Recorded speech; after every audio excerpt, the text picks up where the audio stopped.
প্রিয় বন্ধুরা, সবার প্রতি প্রীতি, শুভেচ্ছা, সম্মান, শ্রদ্ধা ও ভালোবাসা রইল। আজকে আমি আলোচনা করব একটি বিষয় নিয়ে, সেটা হচ্ছে অমিত শাহজির একটা কথা নিয়ে, যেটা তিনি বলছেন যে যিনি দাঁড়ালেই দিদি ভয় পান। যিনি বলতে শুভেন্দু অধিকারী। শুভেন্দু অধিকারী দাঁড়ালেই নাকি দিদি ভয় পান। সত্যি কি শুভেন্দু অধিকারীকে মমতা ব্যানার্জি ভয় পান? শুভেন্দু অধিকারী ভোটে দাঁড়ালে কি মমতা ব্যানার্জি ভয় পান? এই বিষয়টি আমি আলোচনা করব। গত কয়েকদিনে যদি আমরা ধরি, বিজেপির কেন্দ্রীয় নেতৃত্ব বলবো কেন, একবার টপ বিজেপির যারা নেতা, ভারতের প্রধানমন্ত্রী নরেন্দ্র মোদীজি, তিনি পশ্চিমবঙ্গে এসেছেন। তার 48 ঘন্টা যেতে না যেতেই আবার অমিত শাহজি, কেন্দ্রীয় স্বরাষ্ট্রমন্ত্রী, তিনি এসেছেন। তাহলে প্রধানমন্ত্রী আসলেন, তার 48 ঘন্টার মধ্যে আবার স্বরাষ্ট্রমন্ত্রী অমিত শাহজি আসলেন বাংলায়। তার মানে বিজেপি বাংলাতে জেতার জন্য কতটা গুরুত্ব দিচ্ছে এখানে ভাবুন।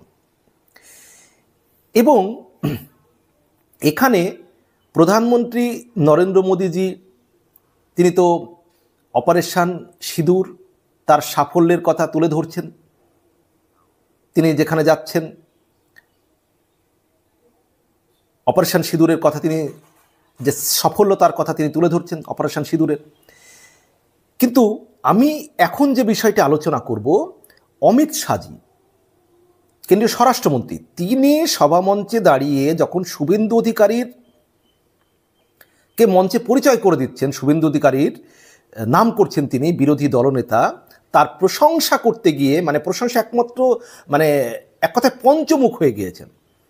পঞ্চমুখ হয়ে স্বরাষ্ট্রমন্ত্রী অমিত শাহজি বলছেন যে শুভেন্দু অধিকারীর পরিচয় করিয়ে দিতে গিয়ে যে যিনি দাঁড়ালেই দিদি ভয় পান, মানে শুভেন্দুর পরিচয় করিয়ে দিতে বলছেন যে যিনি দাঁড়ালেই নাকি দিদি ভয় পান।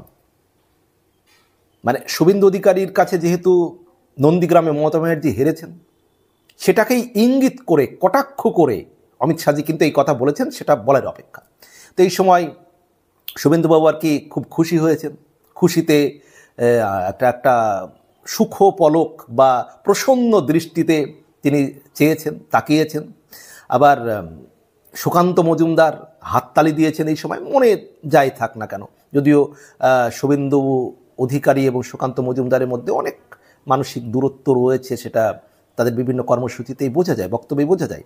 কিন্তু অমিত শাহজি তখন বলেছেন যে যিনি দাঁড়ালেই দিদি ভয় পান, মানে শুভেন্দু অধিকারীকে পরিচয় করে দিতে গিয়ে, মানে রাজ্যের বিরোধী দলনেতা যিনি দাঁড়ালেই দিদি ভয় পান, এত মানে প্রশংসায়, পঞ্চমুখ শুভেন্দুবাবুর প্রশংসায় স্বরাষ্ট্রমন্ত্রী অমিত শাহজি। তো তখন শুভেন্দু অধিকারী মহাশয় খুশিতে, আনন্দে তার দিকে তাকিয়েছেন। সুকান্তবাবু হাততালি দিয়েছেন, মনে যায় চলুক না চলুক। এখন এই পরিস্থিতিতে আমি যে বিষয়টি বলতে চাই যে সত্যি কি মমতা ব্যানার্জি শুভেন্দু অধিকারীকে ভয় পান? এখন মমতা ব্যানার্জি যে চ্যালেঞ্জটি নিয়েছিলেন 2021 সালে, যে তার নিজের যে এলাকা ছেড়ে শুভেন্দুর নিজস্ব এলাকায় তিনি চলে গিয়েছিলেন ভোটে লড়তে, নন্দীগ্রামে, যেটা রাজনীতিতে কিন্তু বলা হয় যে আপনি আপনার জায়গায় নিজেকে দাঁড় করান। এটা কিন্তু রাজনীতির কথা, যে কোনো জায়গায় ধরুন এখন এমন একটা জায়গা আছে, একটা দল দুর্বল, কিন্তু এমন একটি জায়গা আছে সেখানে তারা প্রচণ্ড স্ট্রং, তাকে হারানো কিন্তু খুব মুশকিল। তো নন্দীগ্রাম মানে সেখানে কিন্তু শুভেন্দু অধিকারী এবং তার পরিবার ভীষণভাবে শক্তিশালী, তারা যে রাজনৈতিক দলই করুন না কেন। তো মমতা ব্যানার্জি সেখানে যাওয়াটা, তার কেউ বলেন তার চ্যালেঞ্জটা নিয়েছিলেন, তিনি জিততে পারলে একবারে একটা বিশাল ব্যাপার হয়ে যেত, শুভেন্দু রাজনীতি শেষ হয়ে যেত। আবার কেউ বলেন যে না, মমতা ব্যানার্জি এই সিদ্ধান্তটি নিয়ে ঠিক করেছিলেন না, তিনি তার জায়গা ছেড়ে গিয়ে শুভেন্দুর অধিকারীর মতো লিডার, যাকে তিনি অযথা আরও প্রচার পাইয়ে দিয়ে আরও বড় নেতা করে দিয়েছেন। মানে মমতা ব্যানার্জি শুভেন্দু অধিকারীর বিরুদ্ধে গিয়ে দাঁড়ানোতে শুভেন্দু অধিকারী কিন্তু বিজেপিতে আরও গুরুত্ব বেশি হয়ে গিয়েছে। মানে মমতা ব্যানার্জিকে হারিয়ে তিনি বিধায়ক হয়েছেন, যার জন্য তিনি বিরোধী দলনেতা হতে পেরেছেন। তিনি ভারতের যে বিজেপি নেতৃত্ব তাদের নজরে পড়ে গিয়েছেন, যেটা ওই মমতা ব্যানার্জির না দাঁড়িয়ে অন্য কেউ দাঁড়ালে কিন্তু এটা হতো না। আর আজকে এই মমতা ব্যানার্জি দাঁড়িয়েছিলেন বলেই, মমতা ব্যানার্জি শুভেন্দু অধিকারীর কাছে হেরে গিয়েছিলেন বলেই কিন্তু আজকে অমিত শাহজি এই কটাক্ষই বলুন আর এই ইঙ্গিত করা বক্তব্যটাই বলুন দিতে পারছে যে যিনি দাঁড়ালেই মমতা ব্যানার্জি মানে ভয় পান, এই ধরনের একটা কথা তিনি বলতে চাচ্ছেন যে অর্থাৎ শুভেন্দু অধিকারী দাঁড়ালেই দিদি ভয় পান, মমতা ব্যানার্জি ভয় পান, এটাই তিনি বলতে চেয়েছেন অমিত শাহজি। আসলে তো তা নয়, মমতা ব্যানার্জির রাজনীতি হচ্ছে চ্যালেঞ্জের। মমতা ব্যানার্জি একটা বাংলার রাজনীতিতে যাকে অগ্নিকন্যা বলা হয়, তিনি লড়াই করেছেন, সংগ্রাম করেছেন, বাম জামানাত 34 বছর ধরে তিনি লড়াই করে গিয়েছেন, তিনি কখনো আপোষ করেননি, তিনি কোনো কিছু ভয় পান না, কাউকে তিনি ভয় পান না।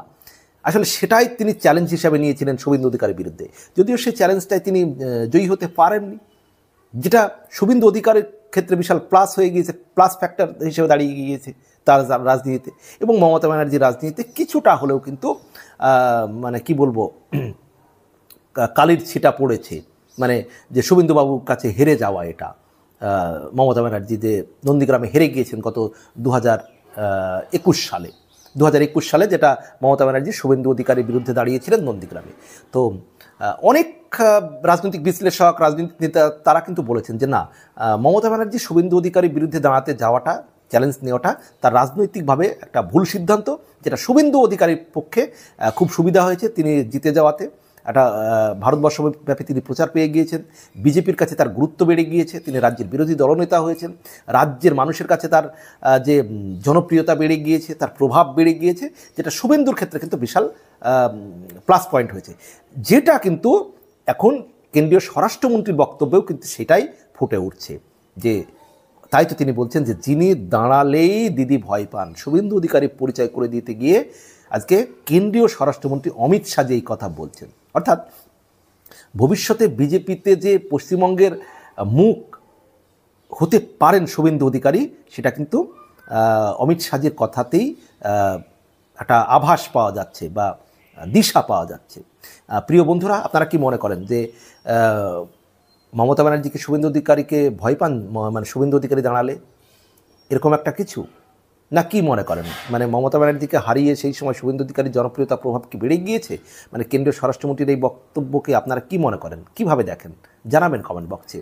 আর প্রিয় বন্ধুরা, আমার ভিডিওগুলি ভালো লাগলে অবশ্যই লাইক করবেন, মতামত জানাবেন, শেয়ার করে অন্যদের দেখার সুযোগ করে দেবেন, আর আমার চ্যানেলটিকে সাবস্ক্রাইব করে পাশে থাকবেন। আমার প্রিয় বন্ধুরা, সবার জন্য সম্মান, শ্রদ্ধা, প্রীতি, শুভকামনা রইল।